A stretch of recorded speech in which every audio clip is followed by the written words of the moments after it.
Picture this. It's 4 in the morning in 1450 Lucca, and while most of the city sleeps, a single candle flickers in a narrow workshop. The air smells of silk and beeswax, and somewhere in the darkness, fingers are already moving across threads finer than human hair. This isn't just any craftsman burning the midnight oil. This is a silk weaver racing against time, and the clock is ticking louder than the rhythmic thump of his loom. You might think making fabric was simple back then. Throw some threads together, weave them up, and call it a day, right? Wrong. What happened in these Italian workshops was nothing short of magical. We're talking about turning cocoons into cloth so beautiful that kings would bankrupt their treasuries just to get their hands on a few yards.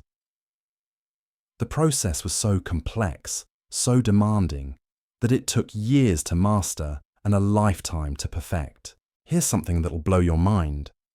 A single piece of patterned silk could take months to complete, and one tiny mistake could ruin weeks of work.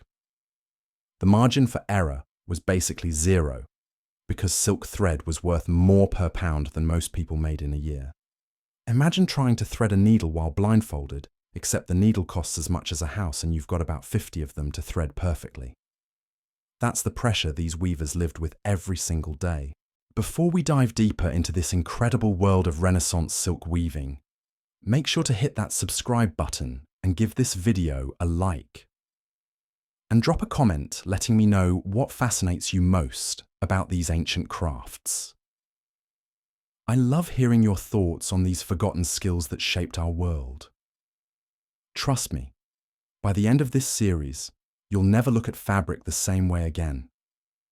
Our story begins before dawn, when most sensible people are still dreaming. But our weaver isn't most people. He's already up, lighting his workshop with that single precious candle, because every minute of daylight matters when you're working with threads this delicate. The commission he's racing to complete isn't just any old piece of cloth. It's a masterpiece destined for some merchant's mansion, complete with intricate patterns that would make modern designers weep with envy. The first task of the day is something called warping the loom. And let me tell you, this process would drive a perfectionist absolutely mad. Picture trying to string a guitar, except instead of 6 strings, you've got several hundred, and instead of being forgiving steel, they're silk threads that'll snap if you breathe on them wrong. Each thread has to be measured precisely, tensioned perfectly, and laid in exactly the right position. One thread out of place, and the entire pattern could shift, turning your beautiful floral design into something that looks like it survived a tornado. The weaver starts by winding silk onto bobbins, a process that sounds simple, until you realize silk thread is basically spun gossamer held together by hope and prayer. These aren't the chunky threads you might imagine.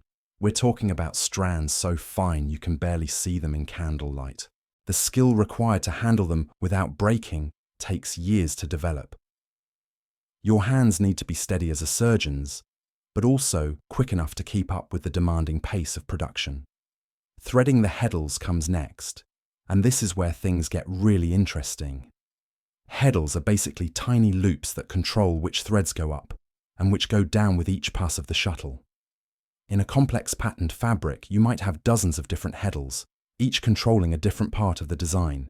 It's like conducting an orchestra where every musician is a single thread, and one wrong note ruins the entire symphony. The concentration required is so intense that experienced weavers could tell just by the sound if something was going wrong with their setup. But here's where our story takes a turn toward the truly spectacular. This isn't just any silk we're talking about.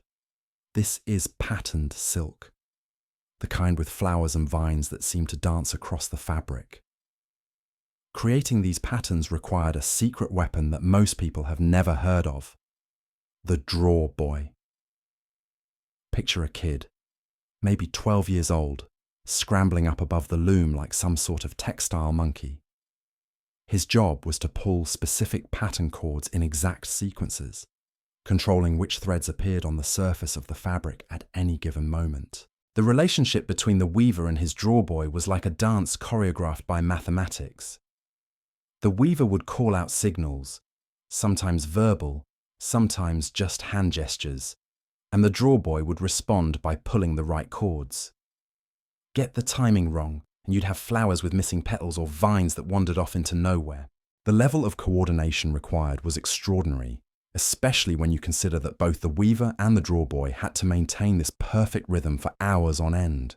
As our weaver throws his shuttle back and forth, something magical starts to happen. Row by row, thread by thread, the pattern begins to emerge. It's like watching a photograph develop in slow motion, except instead of chemicals revealing an image, it's the careful manipulation of silk threads creating beauty that would last for centuries. The flowers start as just hints of colour, then gradually gain definition until they seem ready to bloom right off the fabric. The beating of the weft, that's the crosswise threads, requires a touch that's part science, part art. Too gentle, and your fabric will be loose and sloppy. Too aggressive, and you'll pack the thread so tight the pattern distorts. The experienced weaver develops a rhythm that becomes second nature, like a heartbeat. Thump, throw, catch, thump. Hour after hour, day after day, until the motion becomes as automatic as breathing. By midday, our weaver isn't alone anymore. The guild warden makes his appearance, and let me tell you, this guy wasn't just dropping by to chat about the weather. The guilds controlled every aspect of silk production with an iron fist. They inspected quality, enforced standards, and made sure nobody was cutting corners. Getting caught with substandard work could mean losing your license to practice, which was basically a death sentence for a craftsman. The warden's warning about candlelight near dry silk wasn't just casual advice. It was a matter of life and death. Silk workshops were tinderboxes waiting to explode. One stray spark, and months of work could go up in flames in seconds. The irony was cruel. You needed light to see the fine details of your work, but that same light could destroy everything you'd created. Many weavers developed an almost supernatural sensitivity to heat and flame, working by the minimum light necessary to avoid disaster. Enter our next character, the patron's agent, probably some nervous merchant's representative who's been losing sleep over the cost of this commission. Gold thread wasn't just expensive, it was insanely expensive. We're talking about actual gold beaten into sheets so thin you could read through them, then wrapped around silk cores to create thread that literally glittered. Using gold thread was like weaving with liquid money, and every inch had to be justified. The negotiation that follows is a perfect example of the constant tension between artistic vision and economic reality. The original design probably called for elaborate golden borders, intricate metallic details, maybe even precious stones woven into the pattern. But when the bills start adding up, suddenly everyone becomes very interested in finding creative alternatives. The compromise they reach, a simpler border that keeps the shine without breaking the bank, shows the kind of practical problem solving that kept these workshops in business. This wasn't just about making pretty cloth. This was about navigating the complex world of Renaissance commerce, where a single commission could make or break a craftsman's reputation. The silk trade was cutthroat business, with fortunes made and lost over the quality of a single piece of fabric. Our weaver isn't just an artist, he's a businessman, a negotiator, and a risk manager all rolled into one. What happens next is where the real artistry begins. As afternoon settles over the workshop, our weaver falls into that magical state every craftsman knows. The zone where hands move without conscious thought and muscle memory takes over. This is when years of training pay off, when the difference between a journeyman and a master becomes crystal clear. Every movement becomes fluid, purposeful, almost meditative. But don't mistake this rhythm for mindless repetition. Even in this flow state, our weaver's eyes are constantly scanning, checking, adjusting. Silk thread has a mind of its own, and it loves to cause trouble when you least expect it. A broken end here, a loose tension there. These tiny problems can cascade into major disasters if you don't catch them immediately. The skill isn't just in weaving the pattern correctly, it's in spotting problems before they become catastrophes. When a thread snaps, and they always do, the repair process is like performing surgery with your fingertips. You can't just tie a knot and keep going. That would create a lump that would ruin the fabric surface. Instead, you have to splice the ends together so seamlessly that even an expert can't tell where the break occurred. This takes patience that would make a saint jealous, especially when you're racing against a deadline and every second counts. The treadles, those foot pedals that control the heddles, need constant attention too. A squeaky treadle isn't just annoying, it's a sign that something's wearing out, and worn-out equipment leads to uneven fabric. Our weaver keeps a small pot of oil handy, applying just a drop here and there to keep everything moving smoothly. Too much oil, and it might drip onto the silk, creating stains that could ruin the entire piece. Too little, and the machinery starts to fight against itself. Here's something most people don't realize about medieval weaving. It was incredibly physical work. Your feet are pumping treadles, your arms are throwing the shuttle back and forth, your hands are constantly adjusting threads, and your back is bent over the work for hours on end. By the end of a long day, a weaver felt like he'd run a marathon while playing chess at the same time. The combination of mental concentration and physical endurance was brutal. The trimming of stray floats is another one of those details that separates good work from great work. Floats are loose threads that stick up from the fabric surface, and they're inevitable in complex patterns. But leaving them there would make the finished cloth look sloppy and unprofessional. So our weaver carefully clips them with tiny scissors, getting as close to the fabric surface as possible without cutting into the actual pattern threads. One slip of the hand, and you've just created a hole in weeks of work. Brushing the face of the cloth might sound like vanity, but it's actually crucial for the fabric's final appearance. As the pattern emerges, some threads naturally want to lie in different directions, creating an uneven surface that catches light wrong. The special brush, made from the finest bristles money could buy, smooths everything down, making the colours pop and the patterns shine with that lustrous finish that made Italian silk famous across Europe. The drawer boy, meanwhile, is developing muscles in places he didn't know existed. Pulling those pattern cords all day isn't just about strength, it's about endurance. His arms ache, his shoulders burn, but he can't slow down or lose focus for even a second. The pattern depends on his timing being absolutely perfect. Miss a cue, and suddenly your rose has 6 petals instead of 5, or your vine takes a detour it was never supposed to make. The workspace itself becomes a character in this story.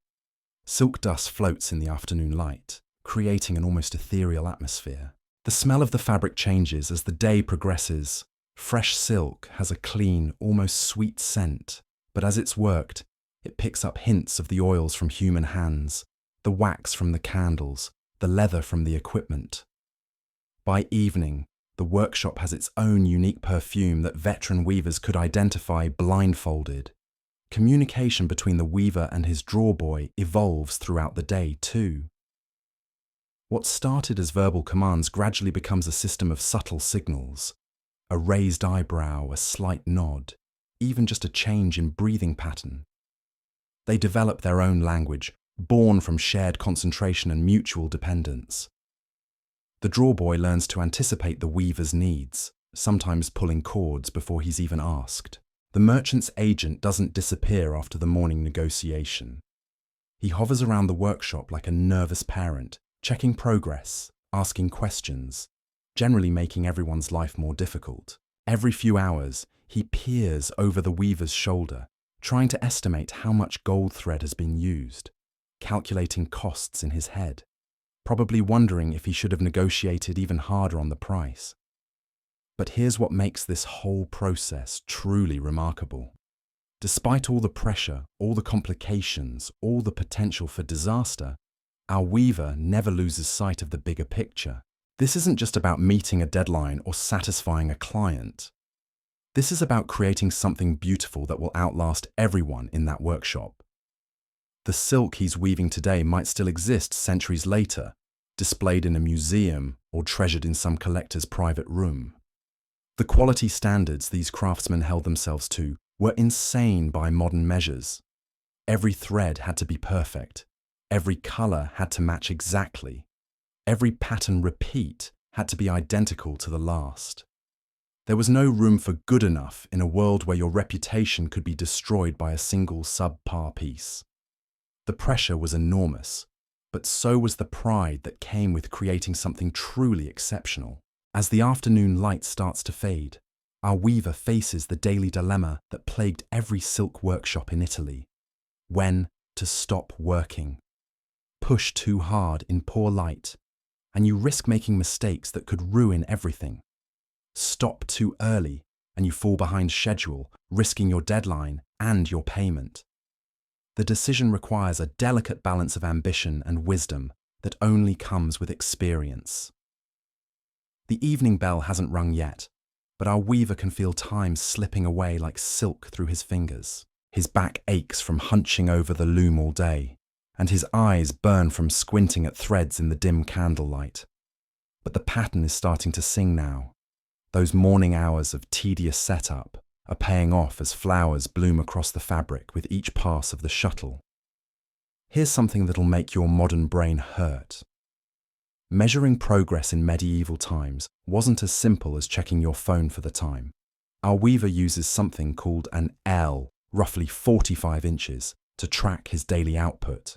But measuring silk isn't like measuring lumber at Home Depot. The fabric has to be perfectly flat, evenly tensioned, and measured at exactly the right spot to get an accurate reading. Too much tension, and you'll think you've made more than you actually have. Too little, and the measurement becomes meaningless.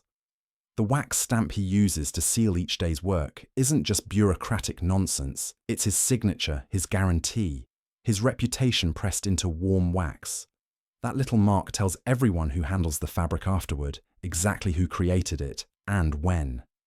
In a world without photography or mass communication, that stamp was like a medieval Instagram post, proof that this craftsman was here, doing this work, on this specific day. But let's talk about something that really separated the masters from the wannabes: the ability to spot problems before they became disasters. Our weaver has developed what you might call supernatural thread sense.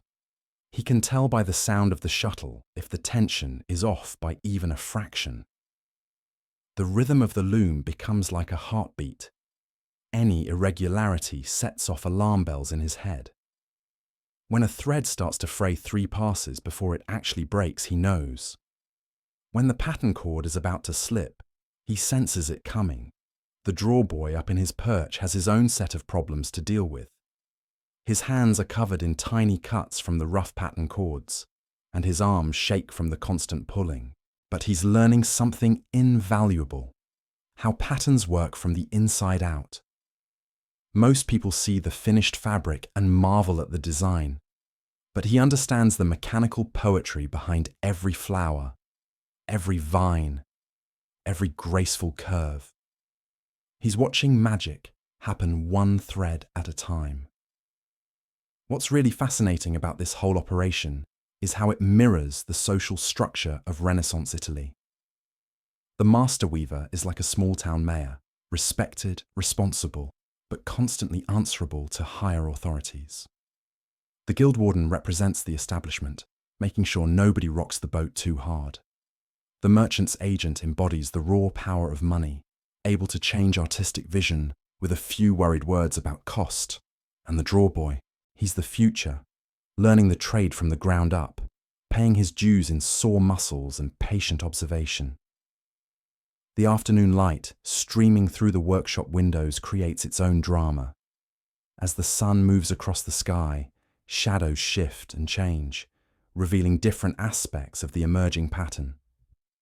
What looked perfect in morning light might show flaws in the harsher afternoon glare. Our weaver has learned to work with this natural lighting cycle, scheduling different tasks for different times of day. Fine detail work happens in the morning when his eyes are fresh. Routine threading and beating get done in the middle hours. Quality checking waits for that perfect golden hour when every imperfection shows up like a beacon. The silk itself seems almost alive as it moves through the loom. Each type has its own personality. Some threads cooperate beautifully, lying flat and smooth, while others fight every step of the way, twisting and catching and generally causing trouble. The gold thread is the diva of the operation, gorgeous but temperamental, requiring constant attention and special handling. Drop the tension even slightly, and it starts to bunch up.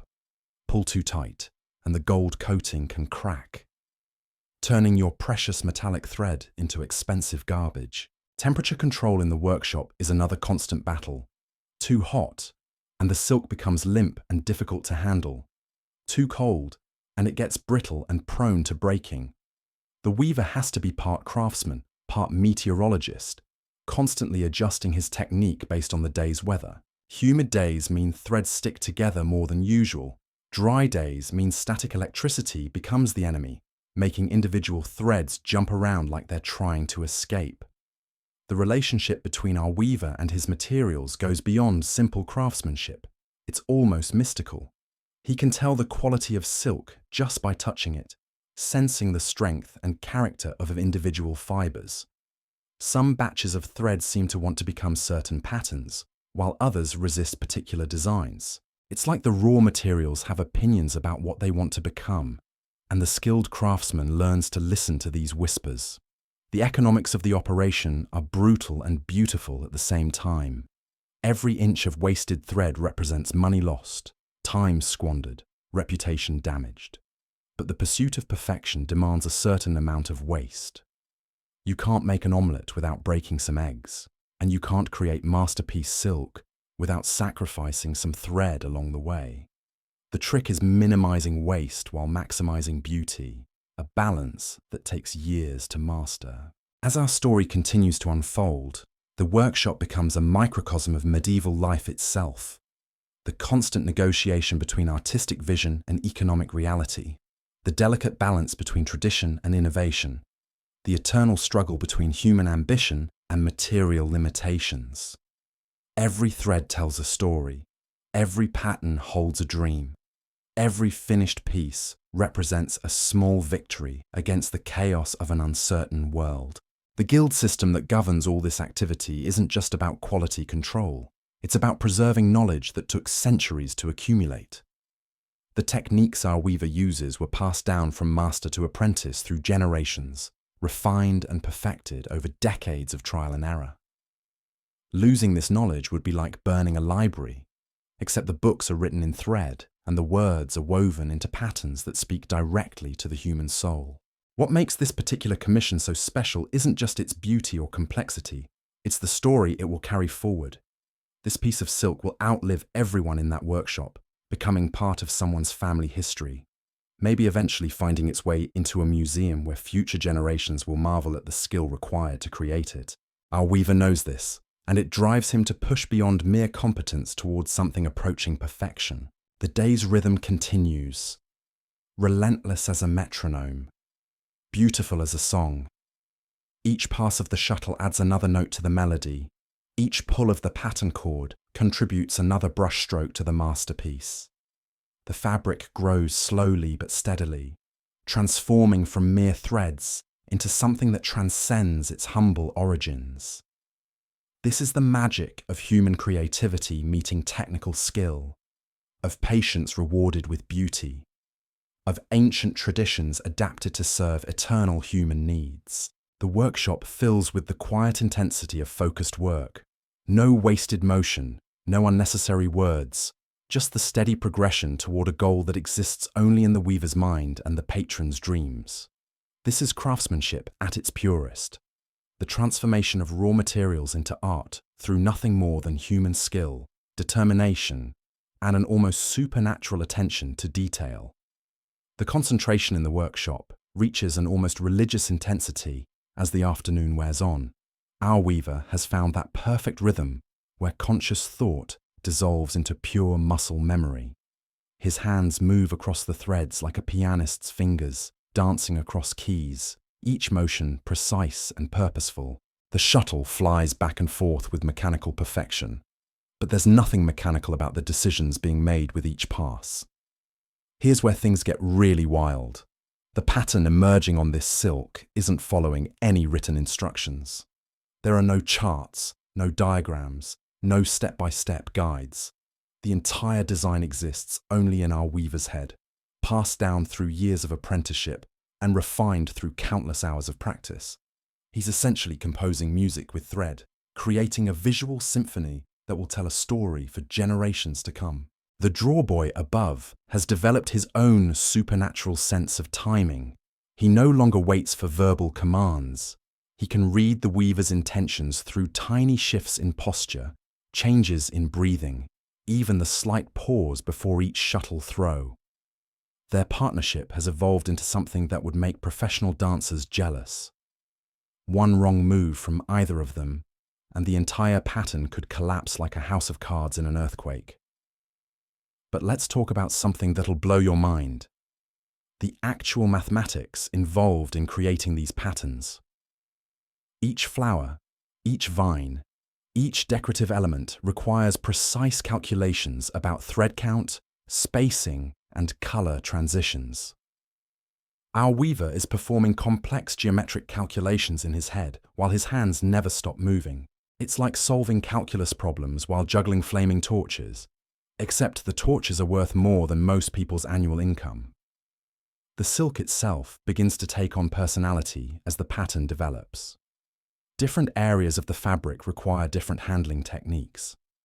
The sections with gold thread demand extra gentleness, while the pure silk areas can handle more aggressive beating. Our weaver adjusts his technique constantly, reading the fabric like a musician reads the mood of their instrument. Some days the silk cooperates beautifully. Other days it fights him every step of the way. Temperature fluctuations become the enemy as afternoon heat builds in the workshop. The silk responds to every degree change, becoming either too loose or too tight depending on humidity levels. Our weaver has learned to predict these changes, adjusting his technique hours before the problems actually manifest. It's like having weather radar built into your fingertips, sensing atmospheric shifts that could ruin days of careful work. The merchant's agent makes another appearance, more nervous than before. He's been calculating costs all morning, and the numbers are making him sweat more than the afternoon heat. Each pass of gold thread represents serious money, and he's starting to wonder if the simplified border they agreed on is still too expensive. The negotiations that follow are like watching a chess match played at light speed, with artistic integrity hanging in the balance. Quality control reaches obsessive levels as the day progresses. Our weaver examines every inch of completed fabric with the intensity of a detective searching for clues. A single misaligned thread could throw off the entire pattern, and fixing mistakes becomes exponentially more difficult as the fabric grows longer. The pressure is enormous, knowing that one moment of inattention could destroy weeks of perfect work. And there you have it. From those first tentative threads at dawn to the final measured ells sealed with wax, we've witnessed something extraordinary. The transformation of silk from raw cocoon to Renaissance masterpiece wasn't just about technical skill. It was about human determination, artistic vision, and the kind of patience that would drive modern people absolutely insane. Every time you see a piece of antique silk in a museum or feel the luxury of fine fabric, remember our weaver and his drawboy racing against time in that cramped workshop, creating beauty one thread at a time.